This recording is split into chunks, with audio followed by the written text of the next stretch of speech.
Hello, everybody! I'm hosting a tournament, and you are more than free to join yourself. What's it gonna be on? Go be on Pokeathlon, which is basically identical to the Pokemon Showdown. You don't need to download anything, you don't need to pay for anything. If you have a phone, or if you're on a iPad or a computer or anything, you're more than free to look it up and play it yourself. What's the format? It is Infinite Fusion, but with only cancel Pokemon and cancel-like Pokemon.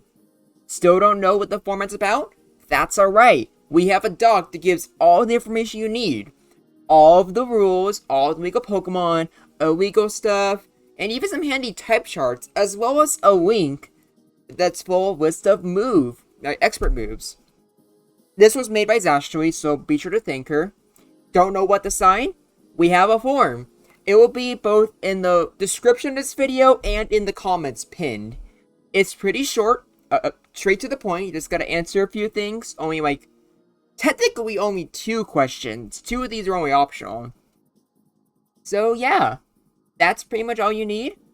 But to help you out, I see Cyber DJ and Sotina, 2 of my council members, have a replay where they play each other.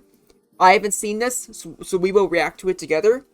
But seriously, please consider joining. We currently have 9 people signed up for this tournament, and we would love to have you. I swear it's pretty simple, straight to the point, and don't even worry if you think you wouldn't be that good. It's Infinite Fusion. Half of the enjoyment is just testing out these new Pokemon. But let's see what this is like. Seeing a lot of pretty interesting fusions. So we start off with Steelix Fusion with Pidgeot and Alolan Ninetales with Jolteon. Already pretty interesting. We have Slygrowth and a Clefable and Slowbro fusion, I think. That's already pretty interesting. Something very similar with Slowbro and Tentacruel. Oh, so that's Slowking, my bad. Cyber switches and goes into... Oh my gosh, that is kind of incredible. So that's Moltres and Clefable. Goes for Wish. You go into Slowbro, but it eats the Switch Bomb easily. So Cyber still stays in, but Sotina has Teleport with negative priority. Sotina goes into Zapking, which is... Man, these are some really interesting Slowbro fusions. Slowbro's already been pretty good because of Regenerator, but I'm definitely seeing a lot of new ones today. Honestly, both of them are using completely new fusions that I haven't seen before. I think that's pretty cool. And I've got to ask Cyber what's the point of the Pidgeot Steelix fusion. It goes for U-turn and goes into Zam. Zam isn't allowed to fuse. It's one of the mild bans we have, but normal Zam is still pretty good. You go into your Poliwrath fusion with Berserker. They go into their Zapking. Heavy Duty Boots is knocked off. That's a pretty big deal. You go into your Swellfable, and you have to switch, unfortunately. And that's a pretty good switch-in for that, all things considered. And you're hit with Rocky Helmets. That's pretty impactful. Going for Roost, but now you're weak to grass moves. Thankfully, you survive that. You go for U-turn, going into your Swellfable. That makes sense. Unfortunately, it's not Magic Guard, so you still take a Leech Sheep Chip, which is unfortunate. But now you're switching out, so it's fine. You go into Polycrap. Wait, that's actually pretty funny. Liquidation, unfortunately, is not doing that much, but the defense drop is definitely welcomed. You go for another Liquidation, does practically nothing because it's a Tangrowth fusion. But you get the defense drop, so that's pretty good. You turn out. This is probably going to be a long game, I have to guess. Go into Zam, that makes sense. Moltres switches out. You go for Energy Ball. You get decent chip, but this thing has a Wish, so I'm not sure how impactful it's going to be. You go back into Polycrap. You Protect. Trying to go for the knockoff, but unfortunately it's just a free heal for it. They go back into Zapking. You go for knockoff, but the item's already knocked off, so it's not doing that much damage. You go into Base Dragonite, another Pokemon that is banned with fusions, but completely fine by itself. You go into your Rhyperior Gyarados. Interesting. The Pidgeot's actually first. If I had to guess, it's... Wait, it's faster even without... Huh. Okay, that's kind of neat.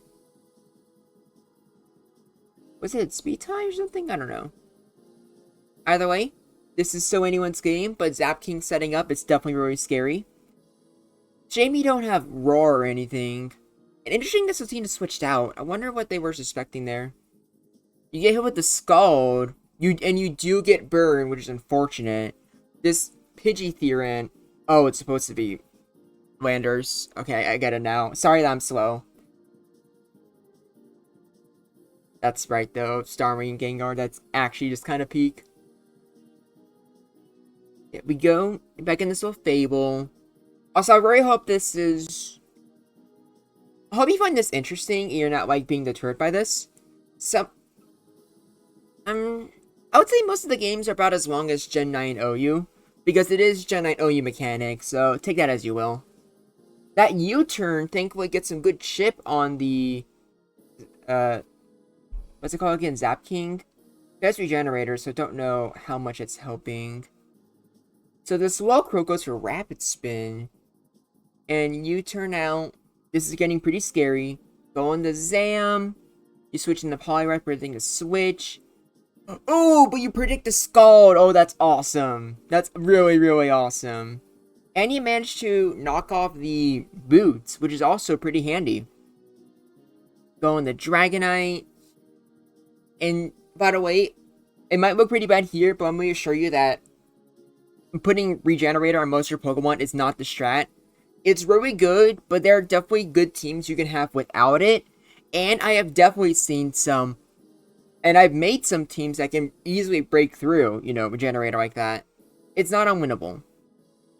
Swoking's probably going to get a free heal here, unless you get hit with a crit. That's the first KO, 49 turns in. That is really unfortunate.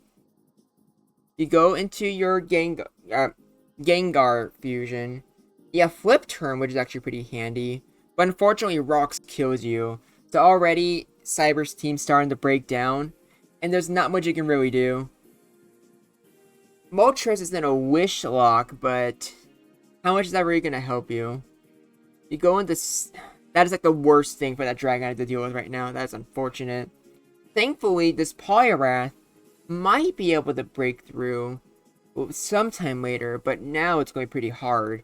And now with Seeds, Dragonite can't really set up. You have to switch again, and they get a free switch into their Moltres. They go into Slowbro. You go for Drain Punch.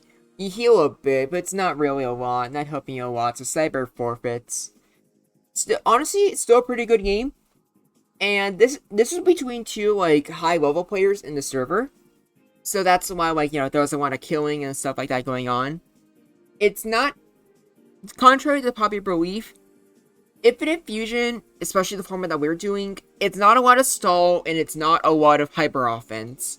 I would say for the most part, it's really controlled by either balanced or bulky offense, which is what healthy meta should be. I really think you should consider joining. It's a lot of fun. And if there's any Pokemon you think you can cook with, you should give it a try. Even if you don't want to play, we have Raw specifically both for... What's it called? Just for watching, if you just want to watch matches happen live. And for statistics, you just want to see the usage ratings. So for no other reason, just join for that. If you're just interested to see how the tournament plays, but you're not interested in playing yourself. But that's about it. Thank you for watching. Please consider joining. And until next time, this is Groundback, and I look forward to hearing from you.